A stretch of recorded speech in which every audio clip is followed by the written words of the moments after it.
Est-ce que vous connaissez Missing 411 ? Ouais, je vous demande ça comme ça, d'entrée de jeu, sans intro, comme ça on est directement dans le vif du sujet. Comme je sais que vous aimez bien les événements et les disparitions assez étranges, et surtout parce que l'un d'entre vous me l'a demandé, j'ai décidé aujourd'hui de vous faire une vidéo sur 3 histoires du fameux concept Missing 411. Il va falloir que j'apprenne à cligner des yeux parce que je me suis défoncé les yeux. Pour ceux qui ne connaissent pas, c'est en gros le travail de David Polid, un ancien flic et détective privé qui a passé pas mal de temps de sa vie à compiler des cas de disparition plutôt étranges. Et quand on dit qu'elles sont étranges, c'est parce que dans tous les cas, les victimes semblent avoir disparu subitement, sans laisser aucune trace. Les circonstances autour de leur disparition ne sont pas vraiment claires, et évidemment, malgré toutes les recherches et les efforts déployés, elles n'ont jamais été retrouvées. Les adeptes de Missing 411 évoquent souvent des théories comme l'enlèvement extraterrestre, l'intervention de créatures légendaires ou des phénomènes paranormaux pour expliquer ces disparitions. Et je ne vous fais pas patienter plus longtemps puisque je sais que si vous avez cliqué sur cette vidéo, c'est justement pour entendre parler de ces disparitions, donc je commence directement avec la première histoire. Pour cette histoire, on remonte légèrement dans le temps puisqu'elle se passe en 1969 dans le parc de Great Smoky Mountains, dans le Tennessee. J'espère que vous avez noté le petit effort sur l'accent. Denis Martin, un petit garçon de 6 ans, joue à cache-cache lors d'un pique-nique familial. Tout se passe plutôt bien jusqu'au moment où tous les enfants décident de rentrer. Les parents se rendent compte assez rapidement qu'il manque un enfant, Denis. Ils partent donc directement à sa recherche, mais ils n'arrivent pas à le retrouver. Pourtant, on se parle quand même d'un petit garçon de 6 ans, donc même s'il était en train de jouer à cache-cache, on sait que c'est pas vraiment les meilleurs à ce jeu-là. Et en plus, ce jour-là, il portait un t-shirt rouge, ce qui devrait permettre de le retrouver assez facilement. Mais malgré ça, il n'arrive pas à le trouver et ce qui devient assez inquiétant, c'est que des témoins rapportent avoir entendu un cri déchirant, puis un silence pesant juste avant que ses parents remarquent sa disparition. Et donc à partir de ce moment-là, une équipe de recherche est rapidement déployée pour essayer de retrouver le petit garçon. Et franchement, les moyens sont assez conséquents. Il y a des volontaires, des chiens pisteurs et même des militaires. Mais malgré les semaines de recherche, personne n'arrive à retrouver Denis. Et pourtant, tout est fouillé. Les rivières, les ravins, les forêts, le petit garçon semble avoir disparu sans laisser la moindre empreinte. Et ce n'est que des années plus tard, en 1985 exactement, que des chasseurs retrouvent des ossements humains dans une zone escarpée des montagnes à presque 15 km du lieu où Denis avait été vu pour la dernière fois.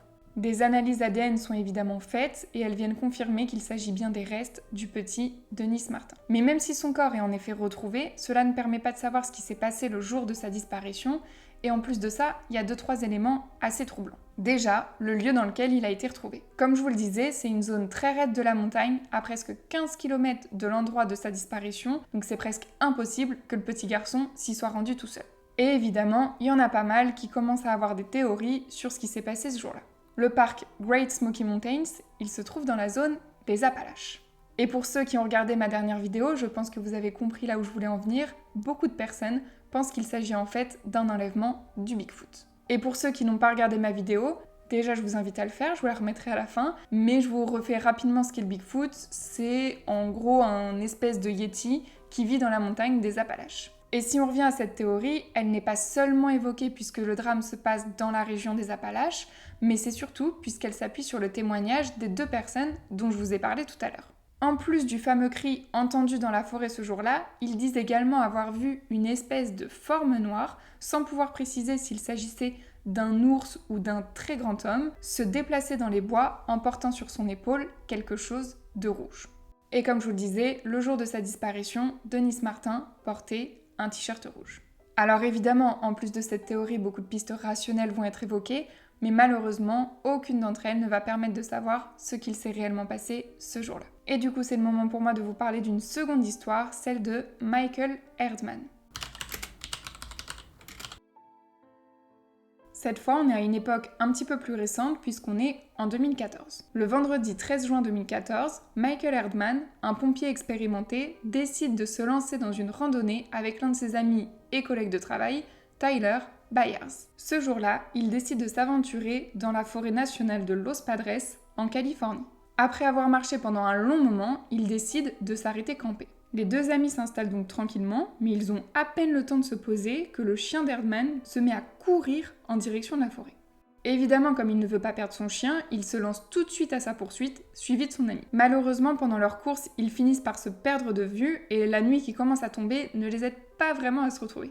Et c'est à partir de ce moment-là qu'on a perdu toute trace de Michael. Tyler, lui, il s'est également perdu, mais il a fini par tomber sur des pêcheurs. Comme il est totalement désorienté et déshydraté, les pêcheurs le guident jusqu'au bout du sentier de randonnée duquel il est parti, et à ce moment-là, il signale la disparition de son ami aux autorités. Des recherches s'organisent donc rapidement pour essayer de retrouver Michael. Des équipes de secours, des hélicoptères et même des drones sont mobilisés pour essayer de le retrouver, mais les jours passent et personne ne retrouve sa trace. Le chien lui finit par être retrouvé le 23 juin dans un parking où Michael avait garé sa voiture au début de son voyage. Il avait été aperçu plusieurs fois pendant la durée des recherches, mais comme il était dans un état de peur extrême, personne n'avait réussi à l'approcher. Et c'est 4 jours après ça que le corps de Michael est finalement retrouvé dans un canyon escarpé, sans que l'on puisse vraiment comprendre ce qu'il s'est passé. Comment un pompier expérimenté, habitué aux sentiers de randonnée, a-t-il pu tomber de cette manière? Et surtout, après quoi son chien est-il parti en courant? Évidemment, comme pour chaque histoire, il y a plusieurs causes rationnelles qui sont évoquées, et là franchement, il y en a plusieurs qui sont très crédibles. Déjà, premièrement, l'obscurité. La nuit commençait à tomber, donc il est possible que Michael n'ait pas vu où est-ce qu'il mettait les pieds, et qu'il ait malheureusement glissé. Mais l'autre explication logique, même si les médecins légistes ne sont pas en capacité d'affirmer qu'il s'agit bien de la cause du décès, c'est qu'ils ont retrouvé des traces d'alcool et de drogue dans son sang. Alors attention, comme je viens de vous le dire, ils ne sont pas en capacité d'affirmer qu'il s'agit bien de la cause du décès. Lorsqu'un corps se décompose, les produits chimiques qui sont présents dedans ont tendance un peu à se redistribuer dans le sang, et du coup, plus le temps passe, plus ça devient compliqué d'affirmer exactement la quantité qui était présente au moment du décès de la personne. Et la quantité qui a été retrouvée dans le corps de Michael ne montre pas spécialement un abus, elle peut se situer dans le niveau d'un seuil thérapeutique par exemple. Quoi qu'il en soit, pour cette histoire, personne n'est réellement en capacité d'expliquer ce qui s'est passé ce jour-là. Il y a beaucoup de choses qui sont un peu incohérentes, notamment l'endroit où il a été retrouvé, qui n'est pas du tout dans la direction que celle que son chien a prise quand il est parti en courant. Et d'ailleurs, on ne sait toujours pas après qui ou après quoi son chien est parti en courant ce jour-là. Et c'est maintenant le moment de passer à l'histoire de Steven Kubacki, qui a mystérieusement disparu lui aussi, mais à la différence des deux autres histoires, il a été retrouvé, mais vivant. Mais vous allez voir, évidemment, s'il est dans Stop, c'est que l'histoire n'est pas aussi claire que ça. Allez, je vous refais faire un petit saut dans le temps pour cette histoire, et cette fois, on va en 1978. Le 15 février 1978, Steven Kubacki, un jeune homme de 24 ans, décide d'aller faire une randonnée de ski sur les rives gelées du lac Michigan. Il part donc tout seul, avec son sac à dos sur les épaules, bien décidé à profiter du beau temps de la journée. La journée passe et Steven ne donne de nouvelles à personne. Son entourage, qui sait qu'il est parti tout seul, décide de prévenir la police qui part aussitôt à sa recherche. Très vite, ses bâtons, ses skis et son sac à dos sont retrouvés au bord du lac Michigan et ce n'est pas la seule chose qu'il voit. Il voit dans la neige des traces de pas, un peu comme si Steven était parti en direction du lac Michigan, qui est complètement gelé à ce moment-là. Sauf que, petit problème, les traces de pas s'arrêtent net, un peu comme si Steven s'était volatilisé. Les policiers cherchent donc autour en espérant l'apercevoir ou peut-être voir un trou dans la glace, mais ils ne voient rien du tout. Mais malgré ça, les policiers vont en conclure que Steven s'est probablement malheureusement noyé dans le lac ce jour-là. Mais il y a quand même un petit doute qui plane. Et en vrai, le doute est tellement présent que les enquêteurs vont quand même penser que Steven a été assassiné par John Wayne Gacy, un tueur en série qui vient d'être arrêté dans la région. Ils envoient donc le dossier dentaire de Steven pour s'assurer qu'il ne s'agit pas d'une des victimes retrouvées encore non identifiées, mais le résultat est négatif. Et c'est seulement 15 mois plus tard qu'il va y avoir un rebondissement dans cette affaire. Le 5 mai 1979, Steven frappe à la porte de sa tante à Pittsfield, dans le Massachusetts, ce qui est quand même à plus de 1000 km de l'endroit où il a disparu. Il est un peu étourdi et confus, ce qui paraît assez normal après 15 mois de disparition, mais il est en bonne santé et du coup, sa tante s'empresse de contacter les autorités et évidemment sa famille. Évidemment, tout le monde lui demande ce qu'il s'est passé pendant ces 15 derniers mois, mais Steven répond qu'il n'en a aucun souvenir. Il se souvient seulement s'être réveillé dans un champ, habillé de vêtements qui ne lui appartenaient pas. Dans le sac qu'il y avait à côté de lui, il y avait des cartes et des panneaux d'autostop qui indiquaient qu'il avait probablement visité différents endroits tels que Sacramento, San Francisco, Reno, Chicago et Utah. Et ce n'est pas tout, il avait également sur lui 40 $ en espèces, des nouvelles lunettes, des baskets et un t-shirt provenant d'un marathon dans le Wisconsin. Concernant son état, il dit qu'il ne se sent pas spécialement mal, mais par contre, il a l'impression d'avoir couru pendant énormément de temps, mais qu'il n'en a pas non plus le moindre souvenir.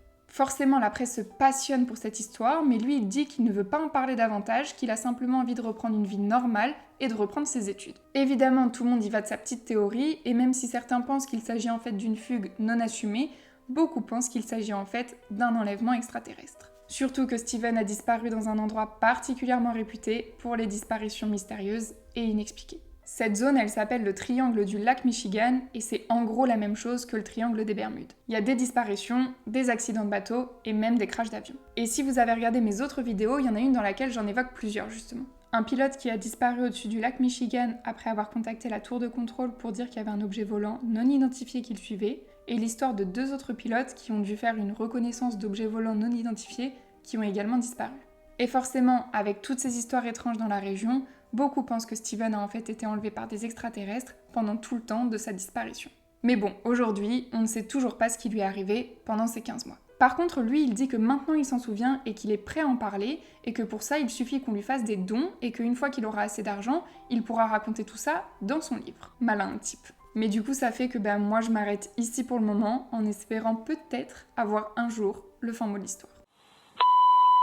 Et c'est la fin de ces histoires pour aujourd'hui. Je vous ai raconté 3 cas de Missing 411, mais il y en a évidemment plein d'autres, donc si vous voulez que je fasse une autre vidéo à ce sujet, n'hésitez pas à me le dire en commentaire. Par contre, je tiens quand même à vous préciser qu'il faut prendre tout ça avec beaucoup de pincettes. Ça a quand même été démontré que David Pollitt omettait quelques petits détails dans ses histoires pour les rendre un petit peu plus sensationnelles. Déjà, j'ai rajouté pas mal de détails par rapport à ce que lui dit, mais j'en ai sûrement oublié. Et d'ailleurs, j'en profite pour vous rappeler que mes vidéos, elles sont faites dans un but de divertissement et que ce n'est pas du tout un travail journalistique. Évidemment que je fais des recherches, mais il manque sûrement plein de choses. Donc si vous connaissez des détails sur les histoires que je n'ai pas citées dans la vidéo, n'hésitez pas à les mettre en commentaire, je suis sûre que ça n'intéressera pas que moi. En tout cas, merci beaucoup d'avoir écouté la vidéo jusqu'à la fin. Comme d'habitude, si elle vous a plu, n'hésitez pas à mettre un petit j'aime et à vous abonner à la chaîne. Et dernier petit point, je vous l'ai dit en début de vidéo, c'est l'un de vous qui m'avait demandé de traiter ce sujet dans les vidéos. Donc si vous avez d'autres sujets que vous avez envie de voir sur cette chaîne, n'hésitez pas à les mettre en commentaire non plus et je verrai ce que je peux faire. Et sur ce, je m'en vais préparer la prochaine vidéo. Ciao ciao!